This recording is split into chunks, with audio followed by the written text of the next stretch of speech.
This is Your Anxiety Toolkit, episode number 94.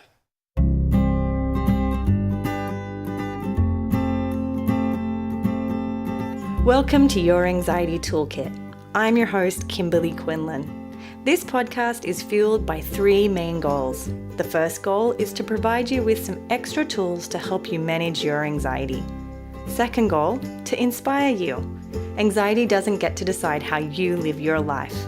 And number three, and I leave the best for last, is to provide you with one big, fat virtual hug. Because experiencing anxiety ain't easy. If that sounds good to you, let's go.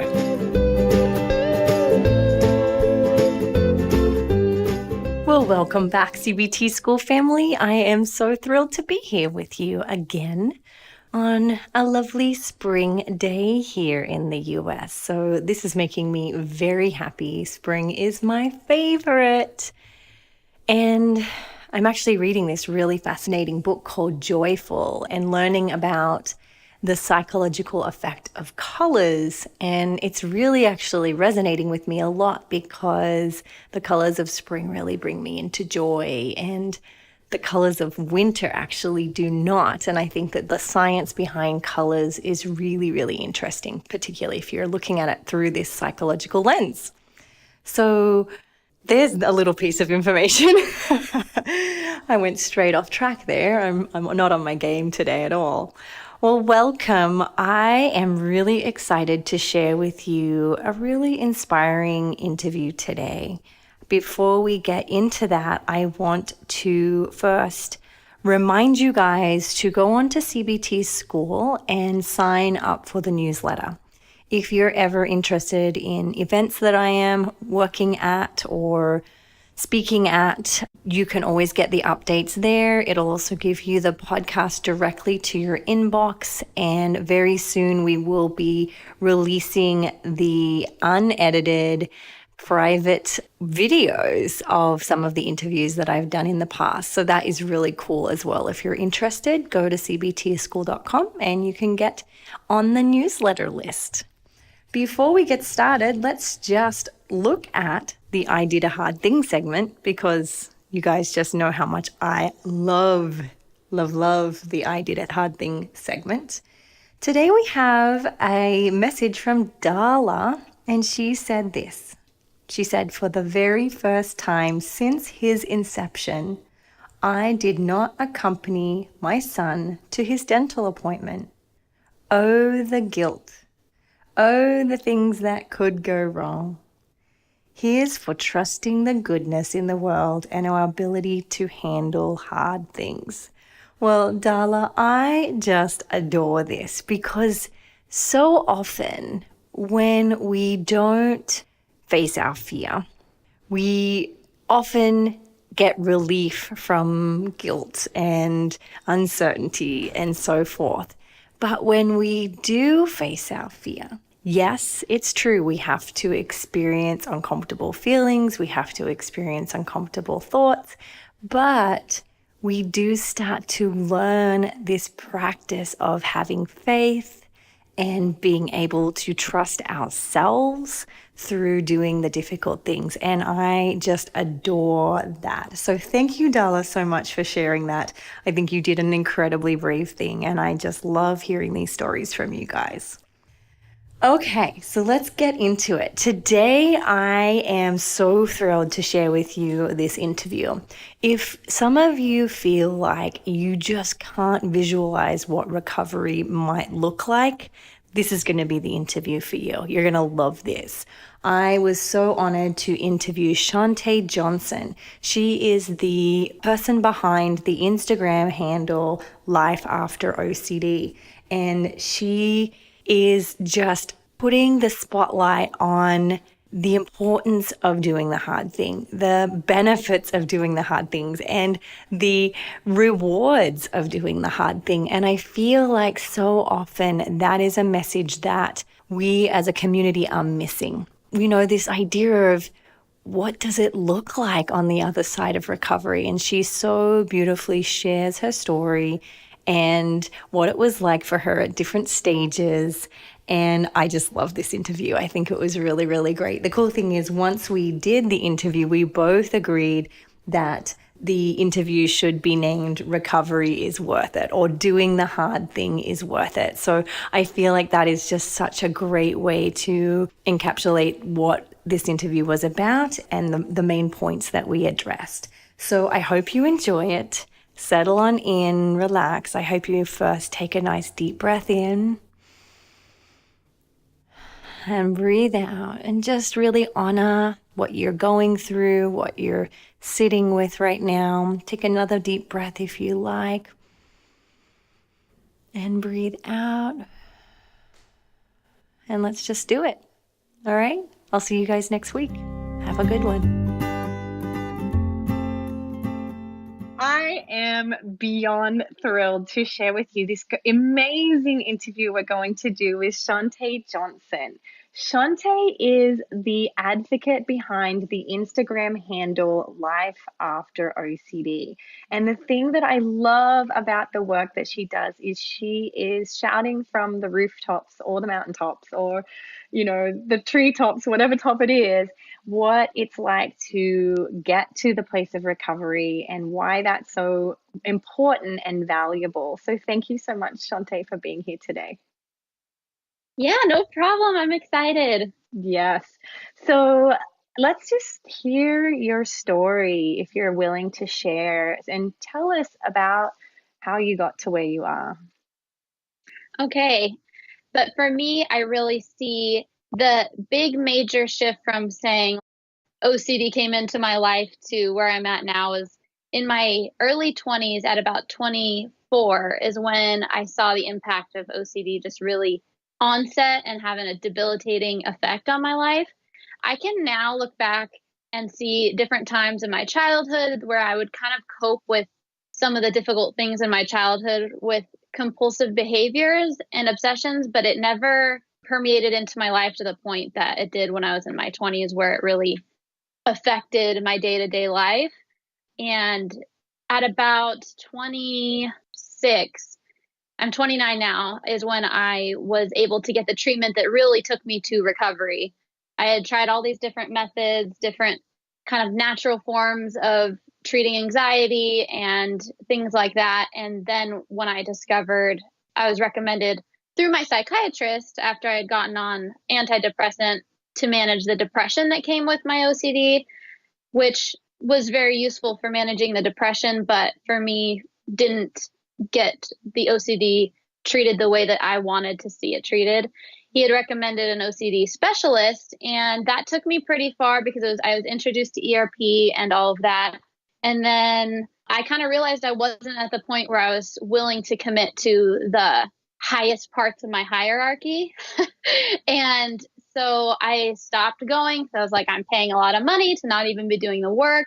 And I'd gotten some relief from symptoms. And then I kind of realized how much OCD kept taking over my life again, and was recommended a group therapist that was highly motivational. And I was ready and at that point where I was willing to fully commit to the process. And that's when everything changed for me. How did you get there? So much of your story resonates with people, I'm sure, of like, sure, I'll do ERP, but none of that hard stuff, none of that real hard stuff. So that sounds so real and true for so many people that I see in my office. What steps did you need to go through to be ready to tackle those 10s out of 10? For me, the group therapist that was running this OCD group, he was highly motivational and really believed in the recovery process. And for me at that time, I really needed someone else outside of myself to believe that I could actually be somewhere other than this place and that I could do it. And he really introduced me to just adopting new beliefs around discomfort and what our values are around that. And once I believe that, okay, it's actually okay for me to embrace hard things, I really began to go, you know what, enough is enough. I'm done with this game with OCD. And actually, when I went back into it that time with that new group therapy setting, I decided that, you know what, I just needed to knock this out at its knees. And I went for the hardest thing first that round. And I recognize that that's not necessarily the standard or the traditional way to go about it. But because I had a history of having been introduced to the process, I really just needed to deal with like the root and attack it from that way. And it's amazing like how much all the other obsessions and fears kind of fell away once I realized I can handle the hardest thing about this. Like I can do any of this. Right, right. That's it, isn't it? Like when you really stare it down, Yeah. you kind of get your control back in some sense, Hmm. right? When you feel so out of control and so Right. uncertain. Right. Oh, it's so cool. And so what did that look like for you? Like you said, like I really embrace doing hard things. What actually does that mean? What did that look like? Quite literally, like the most pivotal point, you know, during treatment for me that changed the course was when I addressed this idea that a lot of my obsessions were under, like the fears underneath it were just so afraid that I couldn't cope with the scary things I was afraid of.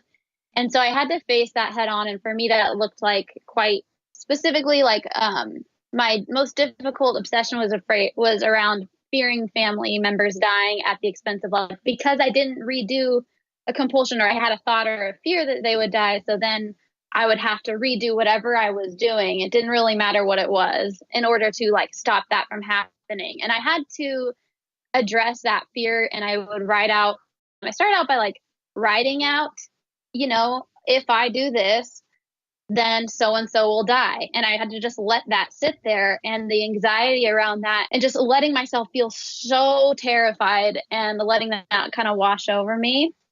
And then that same exposure just kept getting higher to where I was literally, I know this might be something that people need to like prepare themselves to hear because it's kind of graphic, but it's like I had to look up, you know, like funerals and caskets and the experience of literally knowing that, you know what, this is like terrifying, but it's reality of something that if it happened, could I cope and deal with it? And kind of taught myself that, yeah, I could. Like, this will be horrible. Somebody dying would be awful, but it's not an insurmountable thing, you know? And so I know that that doesn't necessarily apply to every situation or obsession, but for me, it really anchored me in going, okay, I made peace with the fact that I'm not afraid of that obsession anymore. And I use that to apply to a lot of things, really. Right. So you literally, not figuratively, you literally stared your fear in the face. Yeah, quite literally. I mean, I looked up like an old person's funeral and stared at those images for 30 minutes with my like white knuckle gripping my computer, like, what am I doing right now? And for 30 straight minutes was probably the most terrifying 30 minutes I've ever had, which people without OCD would be like, really? That's the scariest part of your life is like you had to look at a scary image for 30 minutes. But for someone with that form of OCD, it was terrifying. And it equipped me with the confidence of like, you got through that. Like, okay, these exposures aren't so scary anymore. Right, right. And I think that you bring such an important concept to this idea of ERP, which is so much of it is there's the fear of the thing, whatever the Hmm. thing is, but there's also the fear of how you'll cope. And you're really Right. addressing that, like that you learned that you can cope. Yes. And Mm, that was a huge revelation for me because that was kind of the underneath of a lot of my obsessions. These things I was afraid of being taken from me that were so important. And OCD is just it's what it does. I mean, I can't ever, when people ask, like, oh, do you have HOCD or all these different subtypes? I'm like, you know, that really for my story wasn't, that's not the important piece of it. It was that OCD robbed so many values of mine. And that's what OCD does. It wants to equally like protect and keep you safe so that you can have those values in your life. But the flip side is it kind of tricks you because it's like, really, it robs you from the values that are important to you, even though it's trying to, in theory, protect them. right. So it attacked like all these different areas that it didn't have any discrimination around subtypes or anything like that. It was like, whatever is important to you, Shawnté, you're going to have an obsession about. Right. Isn't that so true? I think that's so true for everyone who has OCD and anxiety in general. It just attacks Uh huh. the things you care about. And so what my question about that is often what a questions I get, we were talking about questions that we receive from followers and listeners. Mm-hmm. One of the questions I often get from my clients as well is the difficulty in identifying what your values are. You know, a lot of, like you said, like a lot of part of the motivation for you was getting in touch with those values. So how was that process for you to identify what your values are and use them to motivate you? Or in fact, was that what happened for you? Well, for me, in terms of treatment, I had to adopt a new value or recognize that I did value, you know, a life that wasn't enslaved to OCD. And the way out of that was adopting this mentality that I'm okay with uncomfortable things at the expense of like it being supportive of my values. So, you know, at that time, OCD had taken so much from my life, and it was important to me to have that freedom back, and it was worth the risk of feeling uncomfortable. But in terms of like day to day, like personal values, honestly, looking back, like obsessions do a really good job at telling you what your values are. You know, family, my faith, my pets, my safety, all those things. And so I don't know if that answers your question, It but does. I it's think kind you're of on right. twofold. No, I think that that's brilliant. I think you're right in that the obsessions, maybe you don't even have to search for the values. Obsessions will kind of point you in that direction. Like if you're worried Yeah. about your children dying, it's probably that you value your children. Or if you're worried about Yeah. health anxiety, it's probably that you value your health. That's a really great way to phrase it. I like it. Yeah, Yeah. it's interesting how OCD can kind of trick you into thinking the very opposite of what's true, but it only attacks it because it's telling you like this is how I'll keep you safe from you losing something that you care about so much. And I just have chosen a belief system that values faith over fear, and choosing things out of faith is way more important to me and has gotten me so much further than living in a state of deciding based on fear. Right, right. It's beautiful. I mean, these are such huge topics. Like this Yeah. idea you just said, like choosing faith over fear. Can you share, if you're okay sharing, like what was that like for you? You know, some people are like, yes, that's what I want, but how do I do that? So what would your answer Right. be?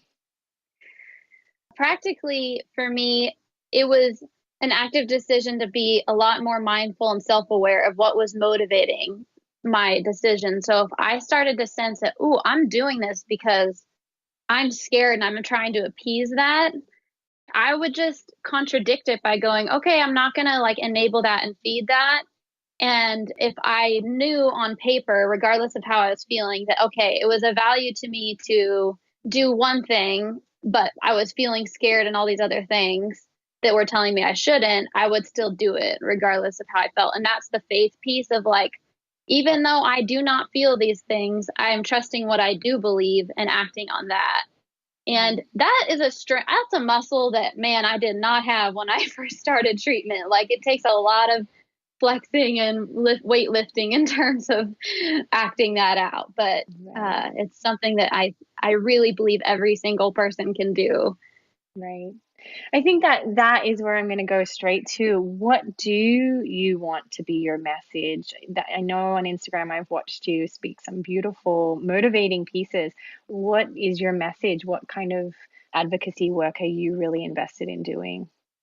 For me, I didn't know that it was even possible to break free from the bondage of OCD before I got into treatment. And my whole goal is wanting to just talk to that girl before that just didn't know, that there's a way out of this. And so my whole desire is that every single person with OCD knows that they can get to a place where they are living in freedom again and feel like their old self again. And I just want to inspire them that it's possible. And that's like every time I get messages, I mean, I'm just reminded like that's my why of why I do this, to just give that hope, because I didn't have that before. I didn't know. It's kind of like you get drowned out by this idea of your psychiatrist telling you, yeah, there's no real, or psychologist, there's no real cure for this and things like that. And you get a lot of mixed messages from people that aren't really realizing like, but there's this whole other piece of it that yes, you can have a full life.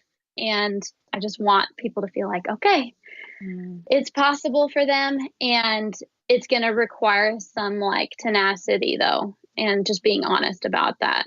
Right. What is your, like, what were some of the things that you were told about recovery, and what's your personal belief about recovery with OCD? Before kind of getting into this community, it was Google, first of all saying like, oh, yeah, here's the definition of OCD and there's no searchable cure for it. And it's a lifelong thing and you can get some behavior management, but just kind of this like empty, cold feeling of like, okay, there's just this acceptance I'm going to have to make with this is my life now. This is my new normal. And when I started to get into treatment with OCD specialists that really had a belief in their clients to recover and regain a full life, it was the turning point for me. So my belief about recovery is that you can go back to having a full life without and giving into compulsions. Does that mean I never have an intrusive thought? Absolutely not. Does it mean I never have anxiety? But like, I get to be the one in the driver's seat. OCD intrusive thoughts can hang out in the passenger seat or in the back seat and scream all at once like a tantruming toddler. But eventually, if I don't give it what it wants, it's going to quiet down. And it's just, I can still drive my car where I want it to go. I love it. Is there a message was that just something that you came to understand through doing those 10 out of 10s, or was it somebody in front of you telling you that's possible? I mean, I think somebody giving me that hope was like the spark that I needed to choose, to fan those decisions into flame, to see it in my own life. And I want people to experience those hard exposures because the fruit that comes out of it is so much like confidence and courage. And the word fearless doesn't fit, but just that whole mentality of like, all right, bring it on. Like, I don't have to be afraid of any of this anymore. And I started doing things like drinking coffee again because I'm no longer going to be afraid of the anxiety it gives me. I'm kind of like, no, yeah, if I get anxious from this coffee, I might start to spiral and go, ooh, I'm starting to feel all jittery and anxious. And then I catch myself and I go, all right, you're anxious. So what? Bring it on. And then it kind of really dismantles the anxiety. Right. You're in the seat, you're driving. Yeah. I love it. I do. I mean, that's, I think, another piece of why we over here on my end keep saying like, it's a beautiful day to do hard things, is just to keep pushing the mentality of like, do the hard things. There's such freedom by doing the hard things. And I love that so much because it's a reality that if you're in untreated OCD, you do not even realize is a choice. Like, it's just not, for me anyway, I'm not speaking for everyone, but I had no awareness that was even a choice. You know what I mean? Like, it was like, okay, we live in a culture that's all about relieving and medicating every uncomfortable thing. So it's going completely against the grain to live that way, but it's like the most freeing thing. And now I just see it all around me, people without OCD just making so many choices out of fear. And I'm like, kind of like, passionate about changing that now. You're like, no, that's how I am too. And Really? it's funny. I wonder for you, because I actually find sometimes, and I will admit, there are times where I'm preaching this all day, and then I turn off my phone and I turn off the podcast and I go back into my life, and intuitively I go into running away from fear. And my husband will say, isn't it a beautiful day to do hard things? And I'm like, like, how did I miss that? So funny. Like, how did I miss? So I'm wondering for you, is it so now, like you said, it's a muscle that you've grown. Is it now your new normal and habit to intuitively run into fear, or is it something you still catch yourself like me? Like, where are you at? There's a lot of me that wants to say, oh yeah, I never have to feel that. And, to be honest, when I first started my account and was so just like passionately wanting to tell people that there's hope and that you don't have to make these choices, and like you kind of preaching this all day, and then realizing like, oh crap, like I'm in a really stressful season right now. Like I'm getting a lot of intrusive thoughts and almost not even wanting to admit it to myself because I'd experienced so much liberty from the treatment that I was like, I was scared, like, oh, what does this mean? Like, am I no longer somebody that can provide this kind of encouragement, hope, because I'm experiencing this too? And I'm starting to just try to be more and more honest with myself and with the community that, like, hey, like, I still have to actively make this choice. I have a lot of that, like you said, that muscle grown in me to where it can come pretty quick. Like, oh, you're starting to get anxious, but like, remember, like, okay, here's the tools that I use for that. But it still catches me off guard sometimes if I'm not aware, and I have to be honest about that and just be okay and realize, like, it doesn't mean that I'm going down this path of like relapse. It just means that I like to use this. I was thinking about it today before our call and was realizing, like, this thing growing up, my mom used to always say, and it applies so well to OCD.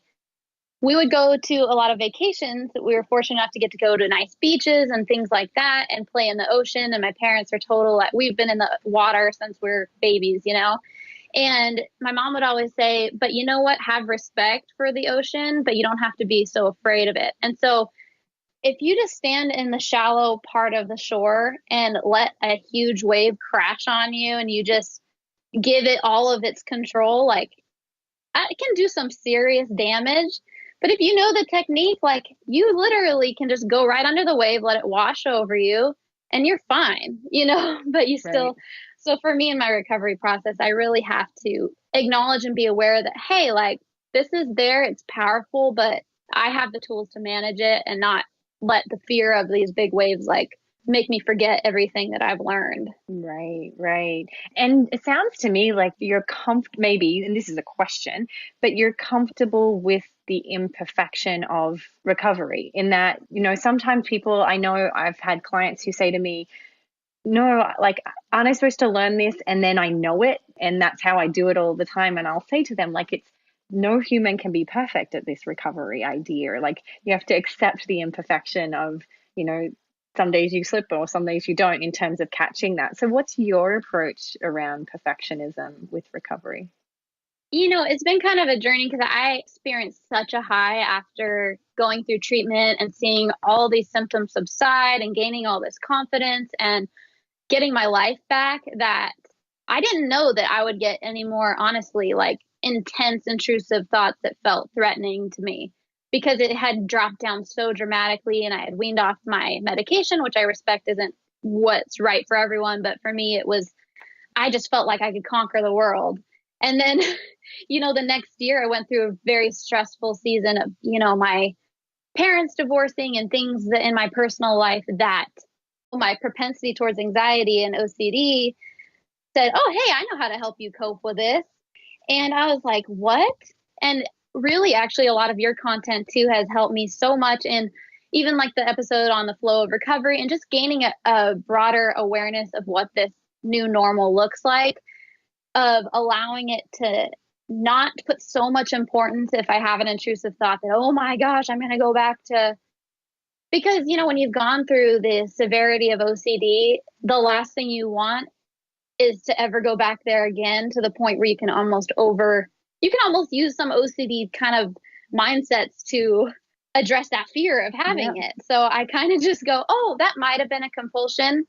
Maybe it was, but I'm not going to go and do a compulsion about the fact that I had a possible thing. So I use those tools even with that. And I go, you know what? That could have been, maybe, maybe not. And I'm just going to move forward with my day. And then it just goes away. Right. And that is, I think you're right. You are using the tools because you're staying present instead of trying to solve how your OCD will be in a month from now. Right. Yeah. Which is, it's so tricky how it does that to us. It gets all up in our face. So I love your message around that. So one thing I wanted to ask you about, I know we hadn't talked about this, but I had noticed that you had brought on your husband to talk about his experience of it. What was that like for you? And tell me a little bit about what that was like for him.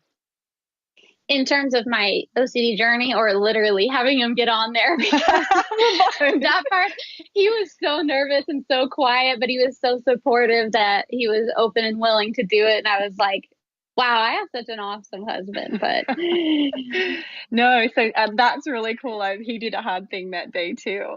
Yeah. But what was the recovery thing like for him? Like, what did you learn from him in his process? I actually, that day that we went on and both shared online, was actually one of the first days that we really, for like an hour before that broadcast on Instagram, talked and allowed him to just kind of reflect on his journey about it. Because honestly, like, it's kind of all consuming for the sufferer of OCD that, like, for me, I didn't give him a lot of room to really even realize that it was such a journey for him. But in terms of like his role in my recovery, I see the way that I manipulated him all the time with my OCD. You know what I mean? Like, he was in complete cycle with me of enabling it and feeding the OCD by reassuring me. And you're kind of just in survival mode. Like you see your spouse in just such terror and fear, and the quick anecdote for it. But then once I started really taking ownership over my treatment and responsibility over my OCD, like, that became a really cool thing because he got to see this tremendous growth in me and support that process. But he was very patient, very kind, very gentle and with me. And I find myself very fortunate because I know that I hear from messages from spouses and wives, and girlfriends and things like that, that feel a lot of burden and guilt, and at the same time have a spouse that's just really confused and kind of irritated by it. And my encouragement to them is the person suffering with it to be really honest about it and try to get some education for their spouse on what to do, but also for the spouse to recognize the severity of what's going on. Right, right. Such a difficult process for both of them, for completely different reasons. It's like OCD comes in and sweeps everything away from both people. Yeah, right. Mm-hmm. So he was really supportive. Was it you who educated him to stop doing reassurance compulsive accommodation, or who taught him to do that? I think we had done some research, and I remember we had this book, and I think he still has it, that it's like for families of OCD or something like that. It was like a workbook that he had read. I can't remember what it was called, and that was useful to him. And yet at the same time, though, we were in such a state where he didn't have the courage or the strength to stop enabling me until I literally was like, no, I would literally tell him, like, I'm going to tell you something that's going on, but don't reassure me about it. Don't give me anything. And, that really liberated him from the cycle. Right. So you did a ton of the education, and you did a ton of the boundary setting, which makes it easier. Right. Yes. Yeah. Yes. Oh, how powerful that you have him sort of to support you through that whole process. Yeah. Right. What would you tell, like, let's sort of go to like the main point here is, what would you tell the sufferer right now? What is it that you think they need to hear? Like someone who hasn't had any sort of treatment or ERP, or maybe somebody in the thick of treatment, or you can give as many answers as you want. It's 100% worth the journey. I would tell them to find a therapist and a couple supportive people in your life that you feel safe with, that truly believe in the recovery and believe in your ability to do the hard things. Because for me, that's what I needed, because I didn't believe in myself anymore. I was just like, I'd gone through the cycle so much, I didn't even believe I could do it. And it really, really helped to have other people speak kind of the truth into my life. And then start actually doing it and make a decision that you're going to choose to believe something regardless of how you feel. And it's so hard for people to digest that. It was really hard for me to digest that because it's so against what we're sold. Even people that don't have OCD, it's like, this is the message. You need to medicate and be happy, and you do you and live your life and blah, blah, blah. But to get there really requires some intense willingness to experience discomfort. Right. Okay, I'm asking you some direct questions. So it's the minute where you're about to do your exposure. Okay. What would you tell someone who has OCD? Like right before they're about to do this terrifying thing? Yes, it will be terrifying. I would tell them to tell those feelings to bring it on. And that sounds really simplistic, but honestly, I still do it. I still do it regularly. And it immediately shifts my mindset of like, oh, I'm the one inviting this.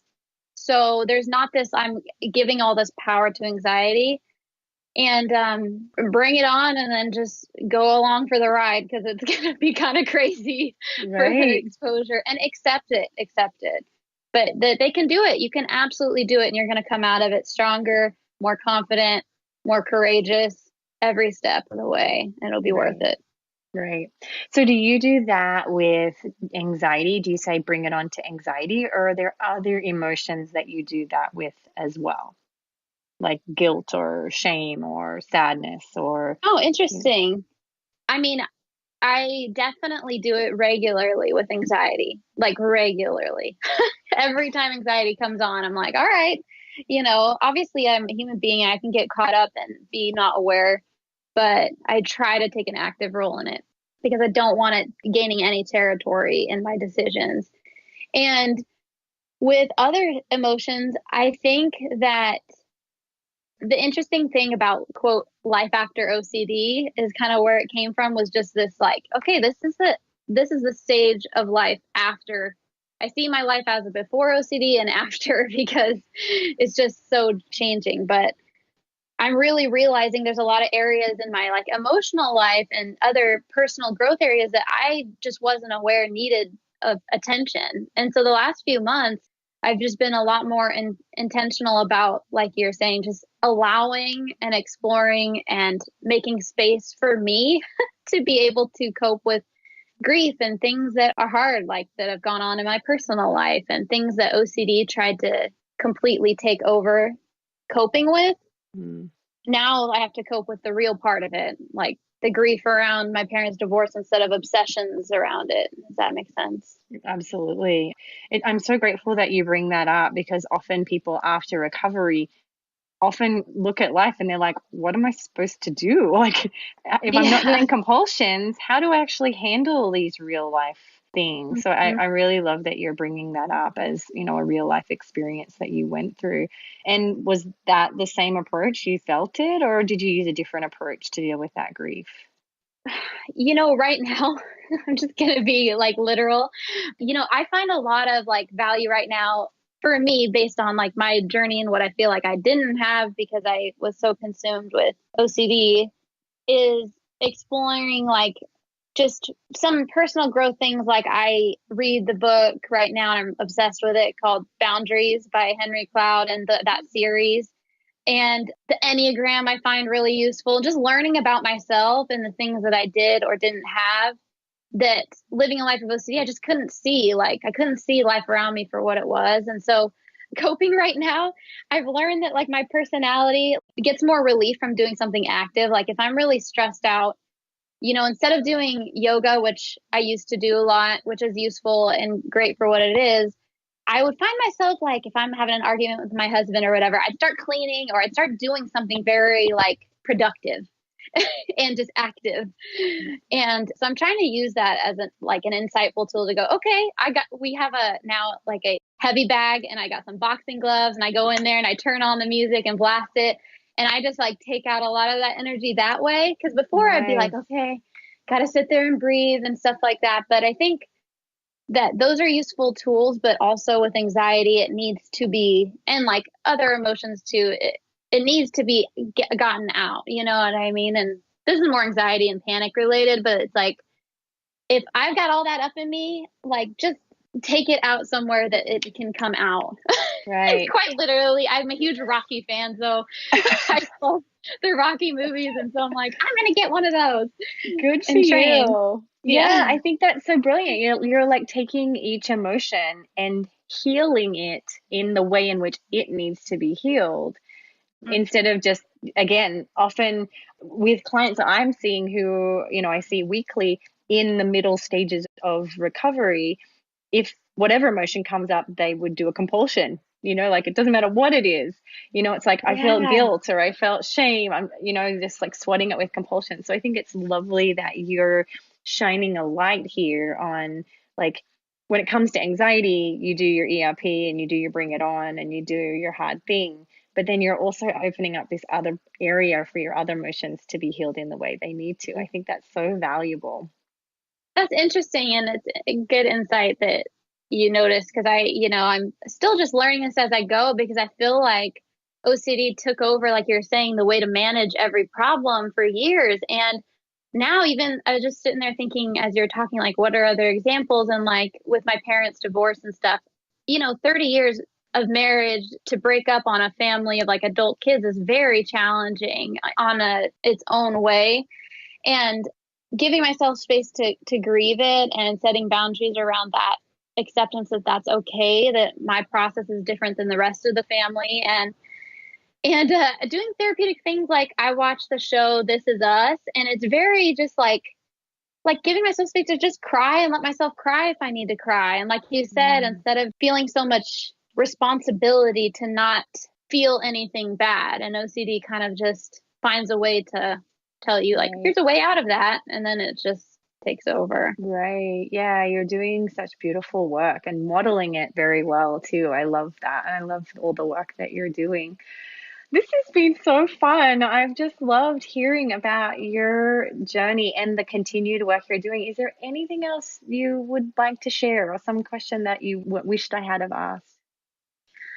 Well, I don't think so. I mean, like I said, I'm an open book, and I keep just reiterating, like, just adopt the belief that you can do these hard things, and it's worth it. It's worth it. It's worth it. And you're going to come out stronger and easier. And I guess one question I would just always, and I've asked this before of you, and you had such a nice answer, but just the direction and that, us in recovery should take in terms of being like a positive role and like helpful role for others that are still on this journey. Because it worries me to sometimes go, okay, like, I don't want to do more harm than good, and I never want to like misuse the role that I've been so passionate about, to just like, wow, there's other people still suffering with this, like, I want them to know they can do this.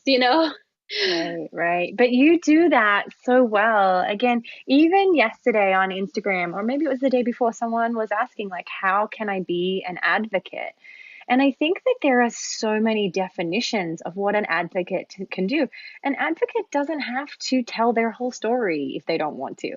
An advocate Right. doesn't have to yell at businesses for using the so OCD. Like, your advocacy can be whatever your message is. And we need it. Like, our community needs, like you said, you didn't even know that facing your fears was a choice. Just you mentioning and being able to model that, I think, is amazing work, which is why I was so excited to have you on, because your lived experience, you're walking evidence of how effective ERP can be and what recovery can look like. Well, thank you. And I so appreciate it. I appreciate all of the advocates out there and therapists out there that are just showing us and encouraging us how to do it in a way that is like honoring this community. Because like you said, my path isn't really about, I don't have like this animosity and anger towards the culture of like what's real OCD, but versus what the culture uses so flippantly. Yes, it's awkward and it's weird, but I don't have that. But I do have like this big burning passion to just inspire and empower people that are actually like suffering with it. But I do obviously see the value in those that do want to take on like the awareness in our community. So Right. I Yeah. So, appreciate your encouragement with that it of is course. like something that can look a lot different for a lot of different facets. Right. I think for you and for everybody listening, you can advocate in whatever way you want. In whatever that looks like to you is good. You know what I mean? Like, do Okay. what you're at. So again, so thrilled and so honored that you would spend your time with us and sharing that really important message. So thank you. Thank you so much. How can people hear about you? Well, right now, as of recording this, I have my Life After OCD Instagram. So feel free to comment or DM or things like that, or just whatever way you want to interact with me there. And then right now, hopefully by the time this actually like airs, I'm building a website just to have more of like an anchor place where I can do some longer form content, or maybe start a Life After OCD podcast or things like that. So it'll, anything you want to look for under Life After OCD is where I should be. So Great. hopefully for sure on Instagram right now, but hopefully some other things coming. Great. And when that website's up and live, please let us know and we'll add it to the show notes so that it's there. Oh, okay. Yeah, Awesome. we'd love that. Well, thank you again. Thank you so much. Please note that this podcast or any other resources from cbtschool.com should not replace professional mental health care. If you feel you would benefit, please reach out to a provider in your area. Have a wonderful day and thank you for supporting cbtschool.com.